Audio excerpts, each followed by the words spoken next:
Thrilled to have you here and so deeply grateful for the incredibly hard and creative work that you're doing out there.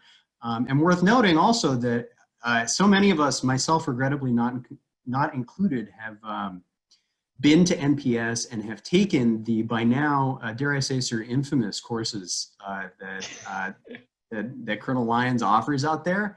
And then I personally, even without having had the chance to talk with him about them directly, have heard footnoted in conversation after conversation from some of the people I respect the most across the fleet, who taught us the most, that we then go and teach other people. So from innovation adoption to the simple shearing out of space for creativity and figuring out how to do things that are going to help your organization and your teams to make headway together, even if it's never been done before. Sir, we're so glad to have you here with us today to talk a little bit about some of the opportunities that will come with the more sober news of the next few months, and some of what you've been teaching for so many years so effectively to our compatriots about innovation and agility and making our way in an uncertain world. Thank you for making time today. No, thank you very much. Can you hear me well? Loud and clear, sir. Outstanding. I want to follow up on something that Mr. Kroger just said, because I think it actually is exactly where our class tries to make the connection. Yeah, as he was speaking, he was talking about the online education experience over the next several months as being an experiment.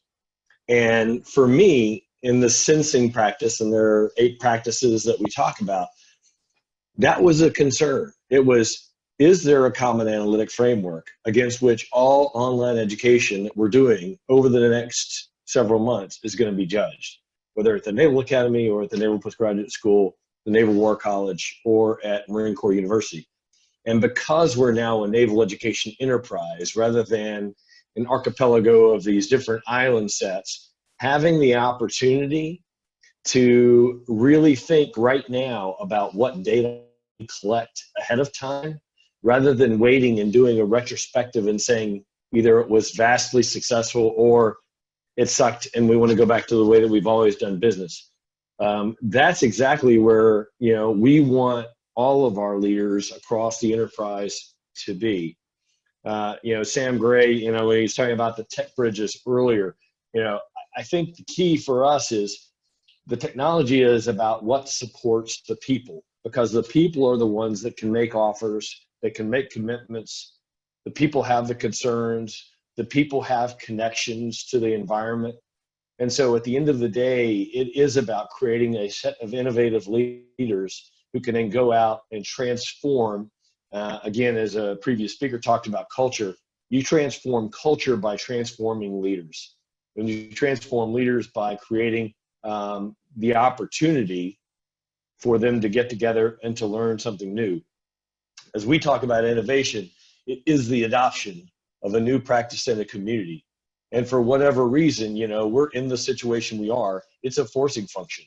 The current coronavirus issue has created an environment where we have to adapt to a new way of doing business. And I think that forcing function, while we don't celebrate what forced us to do it, we can certainly express appreciation for the opportunity that it is bringing to us.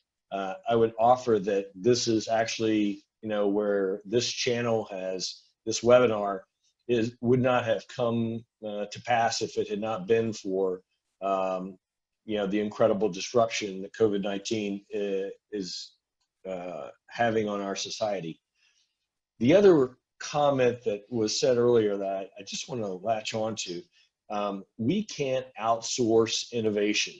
And that's in a couple of areas. One, there are some, or were some in previous years, where they thought we could outsource our technical expertise, that we would go to, God bless them, the Booz Allen Hamiltons and the other, defense contractors, and they would supply us with all of the technical expertise that we would need. And what we find is it's really not true. They don't have the deep expertise very often that we might need. Where they do have it, it's fairly costly. And so the other alternative is we grow our own.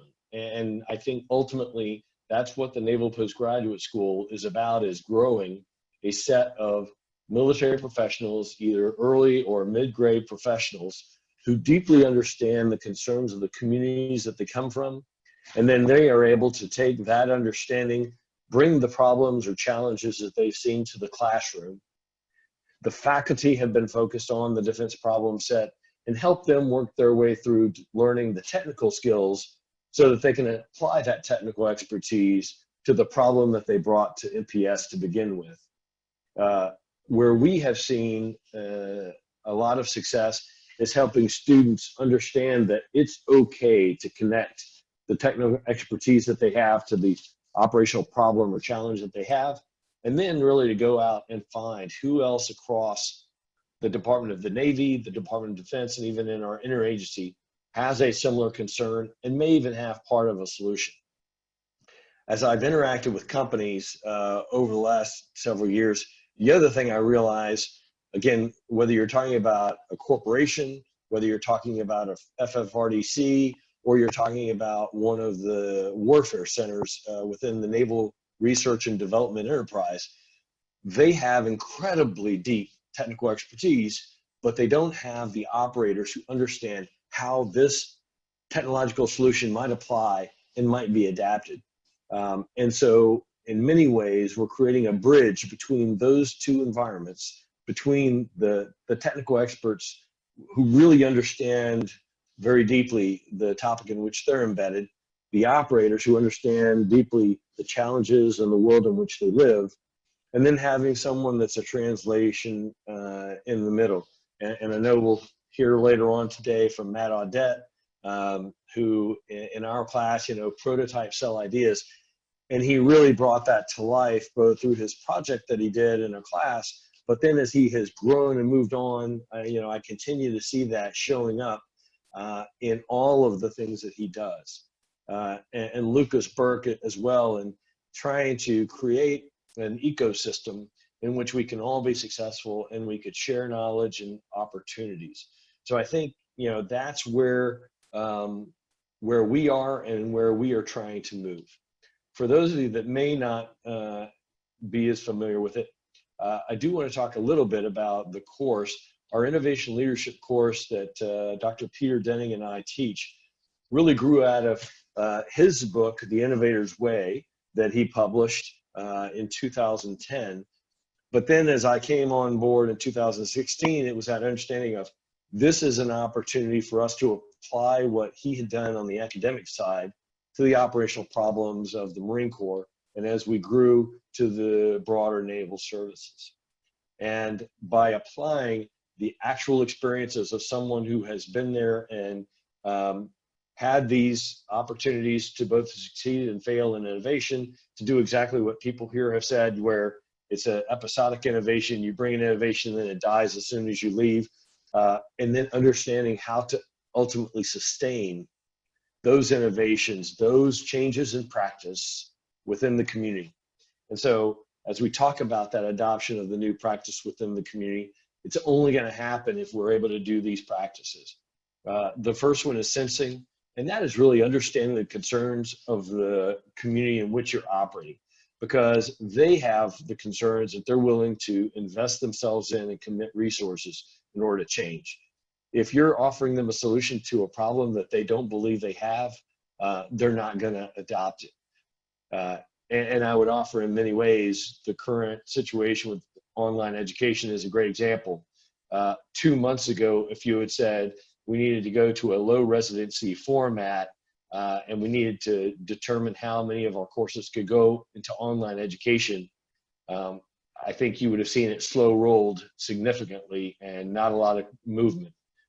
We've done more in the last week and a half in shifting to that because we have been forced to it, because the concern of the community over public health has trumped the concern over needing to change the way I do my normal practices.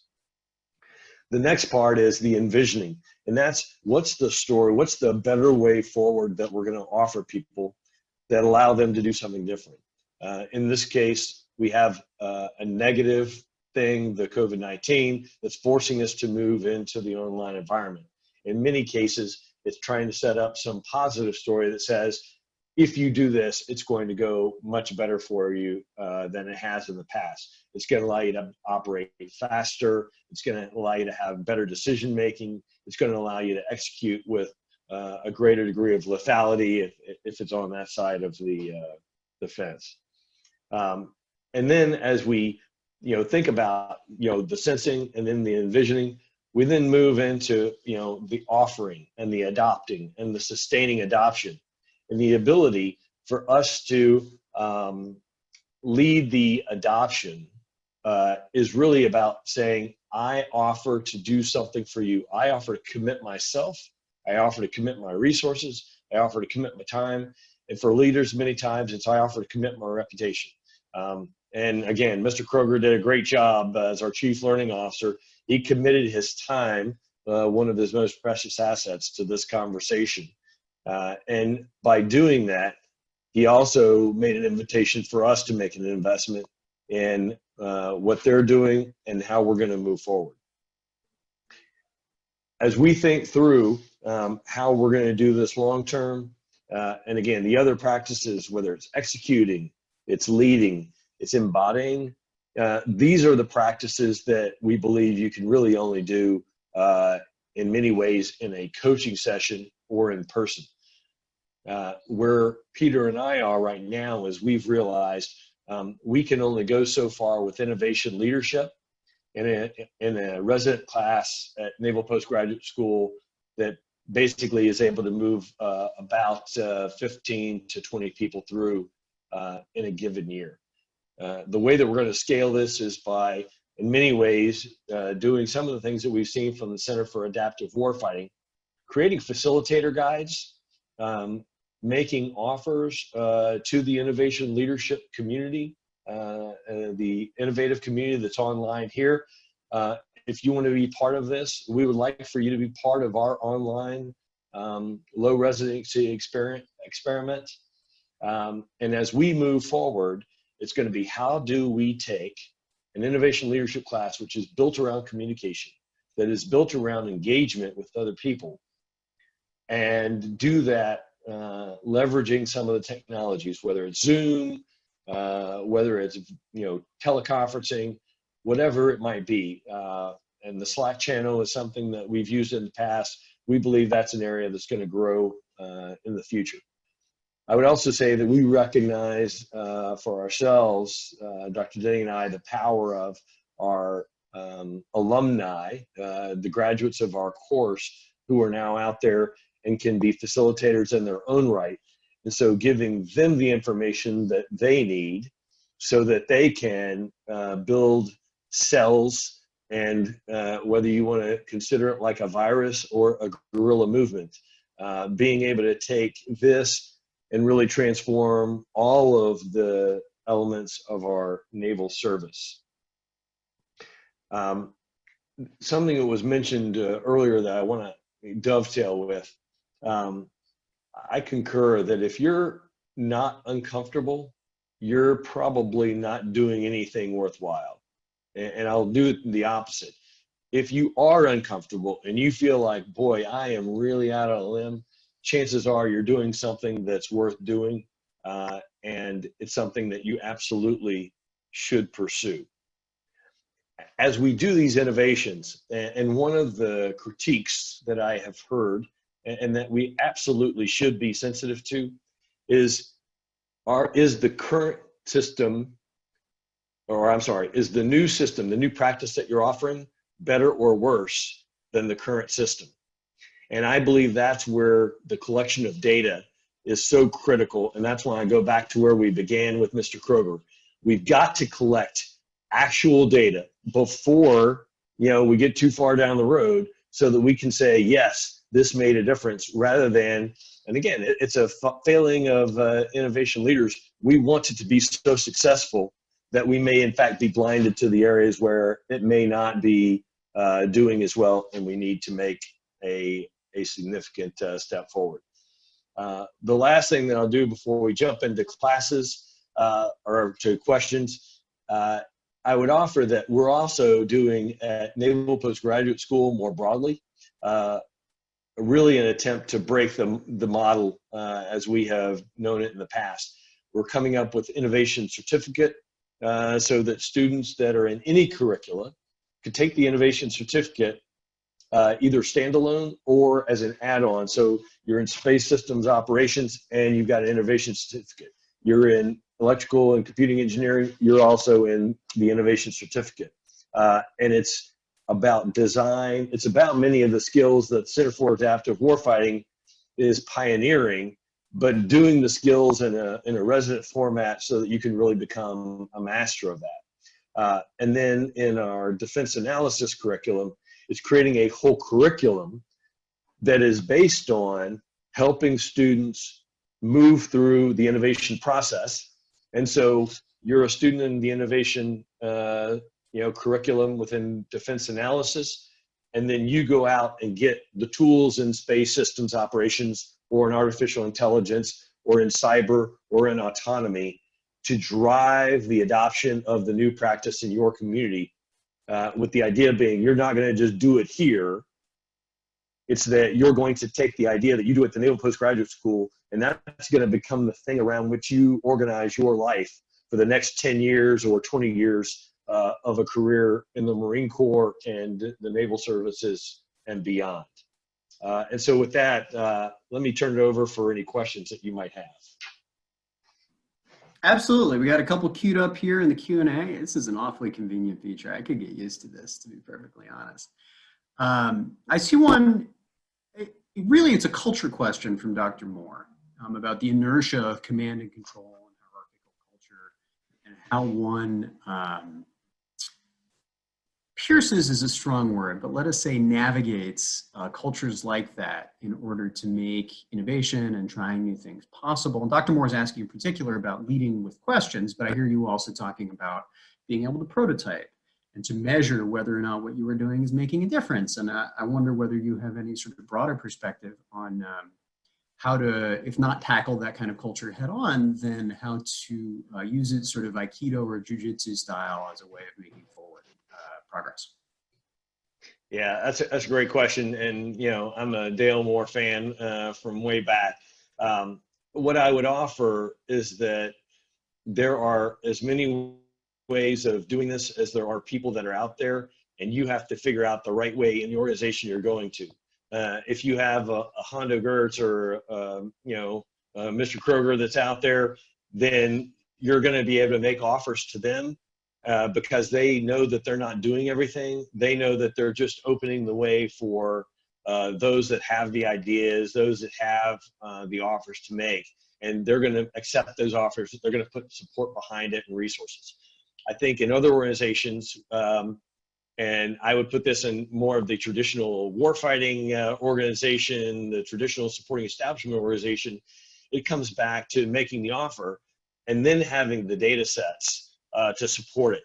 And so if you already have data that's collected, and you can say, hey, I know that this is going to work and it's going to support, I make the offer that we can lead a prototype of this, whatever thing that might be, and here's how we're going to prove whether it works or not.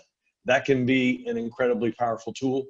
The other one that I think you'll see are those that will not be swayed until there's a forcing function. And so part of the reason why it takes 7 to 10 years for innovations to take hold is not because the idea or the practice is not ready. It's because you have to transition out the leaders who were committed to the old way of doing business. And it takes, again, in the Marine Corps, it's about 3 years, and then whoever that leader is going to leave, and then you'll have a new leader that comes in with the possibility of transformation at that moment. And so I don't say you have to outlast the leader, and to drive the innovation forward, but you have to wait for the time to be right. Again, I know there were conversations 2 years ago within Marine Corps University about transforming to an online learning and low residency format. And they dug in their heels and they said, there's no way in hell we're going to move forward with that. And now they're having to do it the hard way, when forced by circumstance to do that. And you look at that and say, it would have been so much better if they had just started doing some prototyping and beta testing at that moment in time when they were offered the opportunity. And so learn the lessons and then proliferate those lessons across the enterprise. Yeah, early de-risking and experimentation are our watchwords. Absolutely, absolutely. That's wonderful. I have to say, sir, we've been kind of bowled away at the number of people in the feed who are talking about having taken your course and how it changed their lives. So if you're out there and you're interested in innovation and you haven't been to NPS and taken Colonel Lyon's course, consider this your crisis moment. Dr. Moore has one more, and I'm going to encourage the rest of the folks in the audience, because we have a couple minutes here before we turn to our next speaker, to throw up other questions you may have. Sarah Wood, Frank Reyes, Alex Beachy. I'm just pulling out names I know who definitely have questions and are holding them tight to their chests. Feel free to lay your cards on the table a little bit, and we'll see if we can get after them. But sir, if you could speak to another one of Dr. Moore's about facilitation roles that are afforded to your innovation graduates. So they have a certificate. What, getting also at the distinction that we drew with Mr. Kroger earlier between training and education, and how sort of what you understand might be different from, this is to your point from earlier, the TTPs, the how do I implement this, the what does it look like as I get my fingers up in the engine stuff. Yep. How does that play out, sir? So I think this is actually a huge transformation that it's not in your head. What we're talking about is what is, the things that you embody and that you can then carry forward into your full life. And what we are planning for is that those who have been through the course are facilitators now. They're doing it, whether we want them to or not, and you don't need a certificate to do that at this point. One of the things that Peter Denning and I have talked about, and that this is actually a forcing function moment for us, is to create an online facilitators guide, so that those that want to be facilitators have materials that they can draw from and lead these courses in their own organizations to help transform it. The other thing that we recognize is the coaching part of the course is what is so incredibly valuable. And that's the one-on-ones where I'm talking to somebody, I'm hearing what they say, I give them, feedback, and they then understand, I'll say one of the things that we identify very often is that the people that take the course don't want to make big offers. Either because they've been kicked in the teeth in previous commands, or it wasn't incentivized. And so it's really creating an opportunity for them to say, here's what I'm going to offer, and it's going to be the really big offer, and then I'm going to start with this small thing. So I'm going to transform the way we do education across Naval Education Enterprise, but we're going to start that with this online course where we're going to figure out how to do facilitated coaching for innovation leaders across the enterprise. And again, for the offer here for the group online is, if you want to be part, either you want to be a facilitator, you've taken our course before and you want to be a facilitator, we want you to engage with us so that you can help us design the right facilitator guide that matches up with your requirements. If you haven't taken the innovation leadership course before, we want you to let us know so that we can identify people who might be in a test group, that we could say, let's have a group at Pendleton, a group in DC, a group in Quantico come together and have innovation leadership cells in multiple organizations so that we can pilot these things. And then what we would do, Peter and I, would be lead a series of team leader sessions for the facilitators. So we're coaching them as they coach the people that they support more broadly. And this goes to kind of a model of proficiency, the Dreyfus model, where you go from beginner to advanced beginner up to proficient, competent, and ultimately to expert.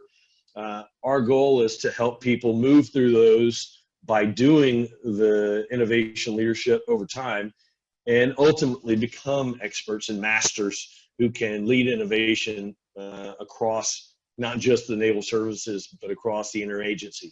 I'd also highlight, I see some of our fellow travelers that are out there. There's a guy named Matt McKnight, who I was with in Iraq in 2008 and 2009, and he's now leading a company that is in the biotech industry, and they're creating an opportunity for other companies to come use their tools to develop vaccines and treatments for COVID-19 today.